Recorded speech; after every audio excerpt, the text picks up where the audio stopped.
Hey everybody, welcome back to another episode of A Gardener's Journey Homestead. I am Barbara with Living Foods Farm. I'm so excited today because I want to give you an update on all of our seedlings and for you to see how I am out of room. And I know that I'm not the only one. I've read many comments over the last week or so about people's husbands are like, stepping on plants, wondering when all the stuff is going to be gone. And you're like, look, I'm waiting on the last frost date.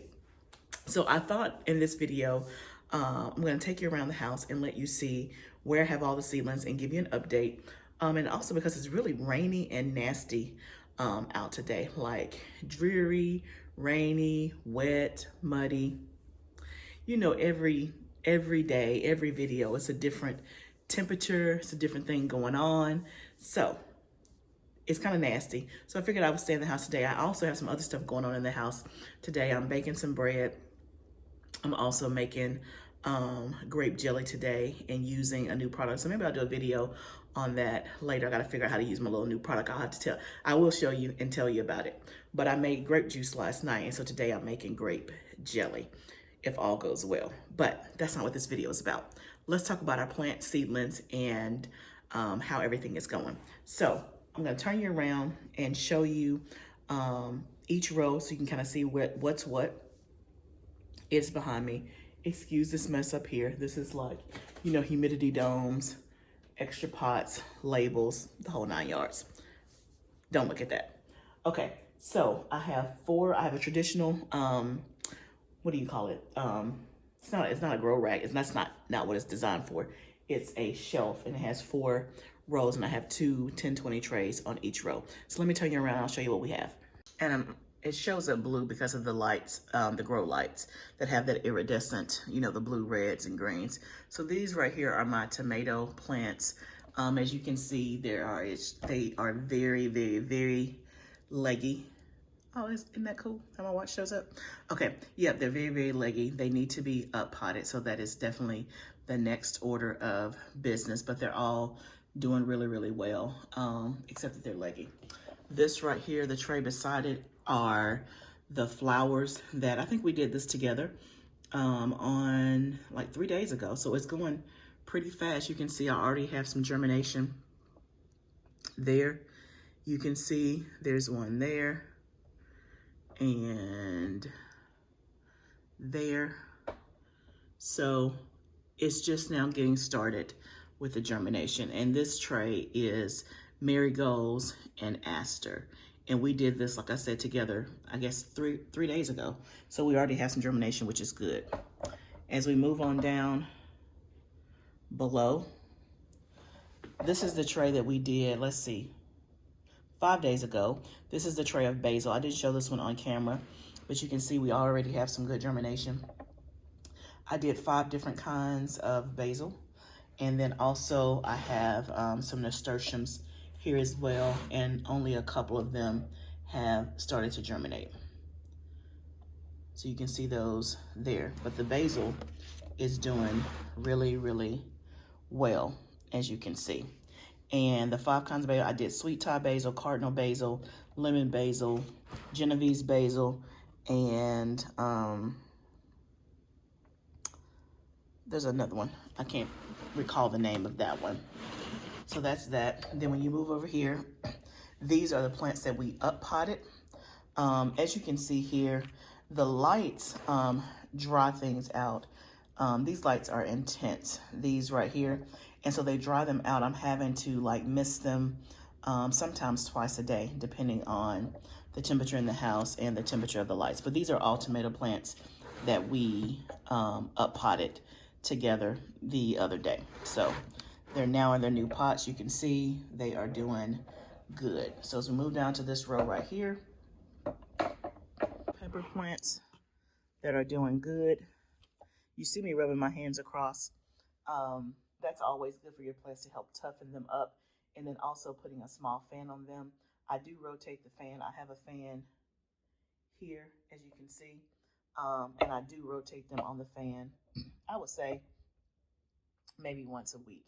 It would be good if I could run a fan every day. And what I really need is like a fan that would clip like up here that could oscillate and blow on them, but I haven't been able to find the right size fan. If you know of a fan that oscillates and that's like a clip-on one of these shelves, let me know.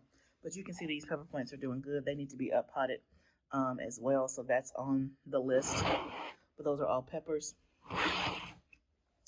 This here are all my plants that were in blocks like those that we up potted together probably over a week ago now. So all of these are looking good. I love this stage because you can see like they like real plants. At this stage, they look like baby plants. But at this stage, they start to look real. So this is my Dusty Miller. I planted that from seed for the very first time. Look at my lavender, y'all. Look at that. You can see my mint there, looking good. Lavender, Dusty Miller. Look at my sage. Oh, y'all, does that not look gorgeous? That right there makes me so happy. So that tray is doing good. And then down here, lettuces that we did together. This is all of the pelleted seed that we did. You can see that there. I have 100% germination on that. And then on the bottom row, not the bottom row, the last two rows here is the Swiss chard. You can see that there, the bright lights. The very last tray on the bottom that I didn't show, and just because it's kind of wobbly, is the tomatoes and stuff that I up potted.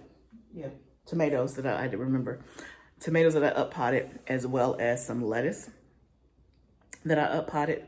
That were the first pelleted seeds I did a couple of weeks ago, but it doesn't have an insert. So with the 32 cell tray from Bootstrap Farmer, there's an insert that you can put the pots in. I'm out of inserts, y'all. And so the pots are in there, but it's like you move it, it's like wobbly. They're not like set and stationary. So that's why I didn't pick that up. So as you can see, we got 4 rows, 8 trays that are 10 by 20, all full. Now, let me take you to the other part of the house where I got more plants. Okay, so now we're in the sunroom. So I had my husband put up me another shelf in the sunroom. I didn't have space in there where the other tray was, just because it's like right near my dining room area and it's kind of compressed. So it wasn't gonna fit nicely. So I had him put one out here, and they love it out here. So yeah, so let me just show you. So this here, these are the bell peppers that we up potted a couple of weeks ago into the 5.5 inch pots. That's heavy. So they are doing good. But y'all, let me show you my eggplant. I've never had eggplant look this good. Do you see that? Look at that. It looks so good. Like they are thriving. Let me take one out. Oh my goodness. Do you see that? You see those roots? You see that? Looks so good. I'm gonna have to up pot these into the 5.5 inch pots. Remember I had said that I wasn't gonna do that. Like, look at that, y'all. Roots just coming out. So yeah, these definitely need to be up potted. Remember, I was only going to use the 5.5 inch pots for my tomatoes and peppers, and I was iffy on the eggplant. I've never had eggplant look this good. Like, this is Fairy Tale eggplant. It is a hybrid from Johnny's. It's like a mini eggplant. It's like pink and white striped. Go look it up. It is beautiful. Absolutely beautiful. But they all look, and y'all got roots just coming out on all of them. I hadn't even taken them out. I was just looking at the leaves, but yeah, they're not gonna make it before it's time to go in the ground. So this whole tray is mostly eggplant and then some peppers that are doing well. So they look so good and so healthy to me. And so here, these are more peppers that we up potted, they are doing good. As you can see here, all looks good. What would be really nice is if some of these peppers can stay in these 2.5-inch pots and not get up potted. Why? Because I'm running out of stuff. Y'all, I did not plan this. As much as I thought I was on top of it and planned, I didn't calculate right in terms of the number of pots. So when I was doing my list, I did a video about getting planned and getting organized probably a month or two ago now. If I can find it, I'll link it up here. And so I did a whole plan, and I talked about order your pots, make sure that you have enough pots. And in my mind, I had enough pots because I was going based on, I didn't run out of pots last year, and I knew that I was growing more, but in my mind, I guess I thought it was gonna work out with going from a 72 cell to a 2.5-inch pot to a 5-inch pot. I didn't calculate right. So I do have 5.5-inch pots. If I had to guess, I probably have 50, so that's not gonna be enough. So I need to order some more of those. And then I'm almost out of 2.5-inch pots. I think I have maybe 30 left. And y'all saw all the stuff that needs to be up potted. I have a whole 72 cell tray of tomatoes that need to be up potted, and then about a half a tray of peppers in a 72 cell that needs to be up potted. That's like over 100. 30 cups are not gonna cut it. So I've had to make an order, and I went to a different place, different store. I'll tell you all about that when they come in. This here, the next one over, are more peppers. They're all doing good. And there's also some sage in here as well, and some cilantro. Let me take this one out, because this could actually go in the ground, because cilantro is a cool weather crop. Look at that cilantro. That looks good. Okay, all that's looking good. And then this third row here also is full. And these are plants that I up potted as well too. On the right hand side, you see tomatoes. On the left hand side, peppers. You can see the peppers are more established because we did the peppers earlier. And then that tray down at the bottom is tomatoes that we just up potted. So I only have space on the very bottom shelf for 2 more trays. What am I gonna do? I don't know. Now, obviously, so you have the whatchamacallit, the tray, the space up here, but the thing about it is you can't hang any lights up there. So they don't get any light. Now, in the sunroom, I have put some stuff. I had a tray like on the floor in front of the window just because I was out of space that day. And my husband has to put a light at the bottom. I have 4 weeks left at least. I don't know what I'm gonna do. So what we're gonna do now is we're gonna look at our list and our plan and see what do we have left to plant. So remember, I'm planting seeds every single week. And so every single week I have a chart that I'm going by that tells me what to plant or what to sow that week. So this particular week, and the week that we're in, was the beginning of our flowers and basil. So we did our basil, we did our nasturtiums, we did our marigolds, we did our asters. So let's see what we have next, and let's see what we can come up with. I have 2 spaces left on the bottom. But the thing about it is, when I take it from the 72 cell tray and up pot it into the 32, remember I lose space because I have 72 plants in one 10 by 20 tray. When I up pot those, that now becomes 2.5 10 by 20 trays. So that's gonna take up this space right here. Now I will, oh, there's something flying over there. Now I will gain the space where that 72 cell tray is, but somehow we gotta get all this to work out. I don't know quite how we're gonna do that, but let's look and see what we have left. So the other thing that would be helpful is if we could get the temperatures stabilized to where I can put and leave some of this stuff in the tunnel overnight. So that way it wouldn't have to be in the house. With your tomatoes and peppers, you really want it to be above 50 degrees at night. And so it hasn't been consistently since I started the peppers and tomatoes. But if we can get there, then they can go out there in the daytime. And here's the thing, like I can take stuff out there in the daytime, but if the temperatures drop at night, I have to bring it all back in. That's a drive. I mean, obviously it's on the same property, but it's not walking distance for me with trays and having to bring them back and forth to the house. So I really need this last frost date to get here.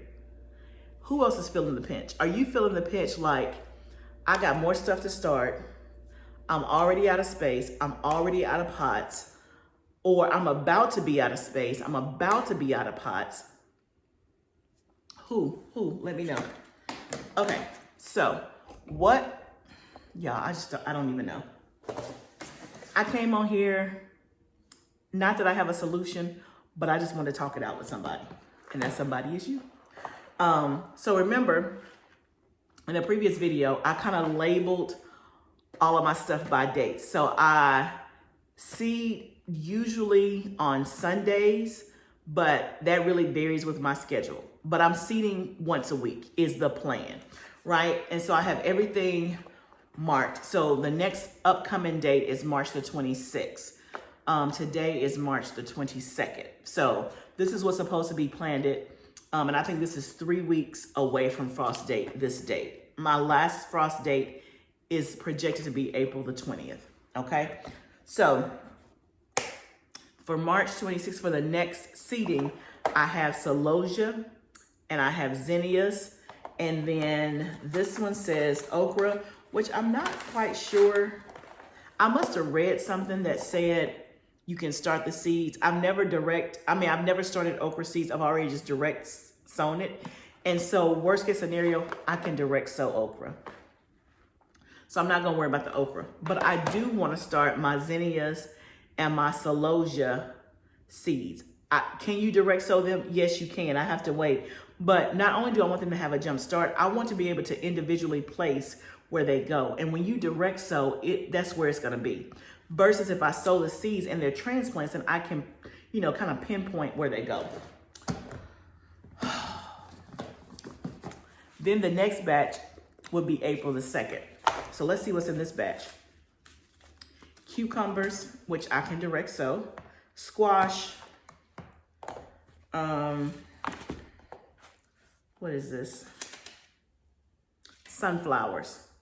I do want to start my sunflower seeds. All of these can be direct sown. So it's not like if I absolutely can't do it that I can't wait, but it's always good to have a jump start, right? But I may be at the point where I'm not able to. And I could even push the cucumbers and the squash back because that's like 3, that's like 2, let me see. Yeah, that's like 3 weeks before the last frost date. So I could even push it back a week and then just hope that the temperatures, are pretty good and decent where I could put some of the other stuff out and then have these in the house. I could do that. I wonder if I could put trays in front of my sunroom windows. Would that be enough light? It's almost, I don't know. It's an hour before sunset now. So it's still light outside. And of course I have the lights on in here. So it looks pretty bright. So I wonder, and today is really a cloudy, overcast day. So it has not been direct sun, but I wonder if I could place them on the floor in front of the windows, and would that work? I don't know.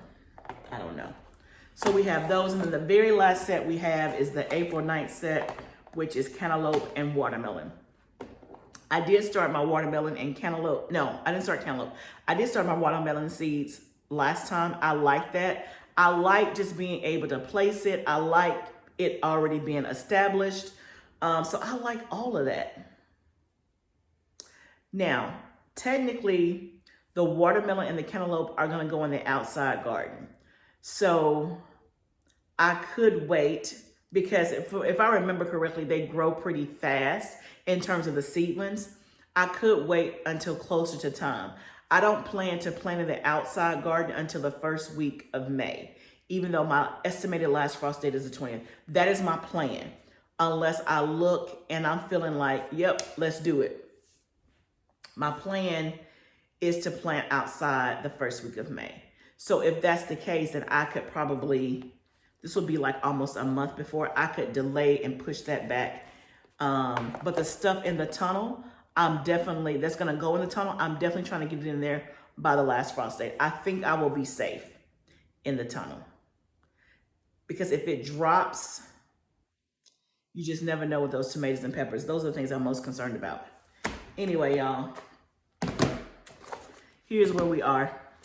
We are 4 weeks away from the last frost date. I have 2 shelves that are empty. I have more stuff to seed, and I have a lot of stuff to up pot. Now, do I have another shelf? I do have another shelf. So that is an option as well. I could ask my sweet husband to put together another shelf, but then I would have to buy more lights. And I don't know that I'm willing to do that. And I asked myself, okay, what about next year?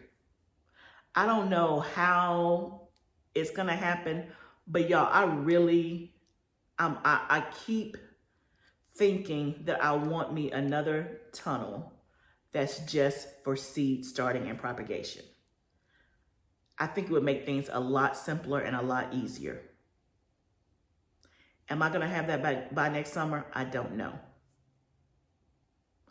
But I'm just gonna put it out there. I think that is my desire. That is my desire, is to have a seed starting propagation tunnel that is heated, that has the ability to be heated, which mine has the ability to be heated now. We just haven't hooked it up. Now, I've heard from watching other people on YouTube that it gets to be pretty pricey. So I need to think about that, because I can have the tunnel and have the space, but the thing is, you have to be willing and able to run heat to keep it warm enough for the stuff to be in there, like your seedlings. So I don't know. If any of you have a seed starting tunnel, let me know. Put me some advice, some comments down in the chat below. So y'all, I don't have a lot of answers. I just came on here to see if anybody else is going through what I'm going through. And as always, I'm going to encourage you as I encourage myself. I don't know quite how all it's going to work out. I don't. Y'all, I don't know how all this is going to work out. But what I know is that it will work out. Something is going to give where these plants are going to fit. The temperature's going to change. Or maybe they won't be under the best conditions, but they'll be able to limp enough along and then bounce back when they go in the ground. I don't know, but I got to figure out something, because I need to start some more seeds, and I'm going to start some more seeds. I just got to figure out how we going to work all this out. So y'all, this video was just about, again, showing you my plants, the updates. I think they look really good. It is, when I walk through my house, I'm like, but the long-term plan is not for them to be in my house, it's to be in the ground. They just can't go in the ground yet.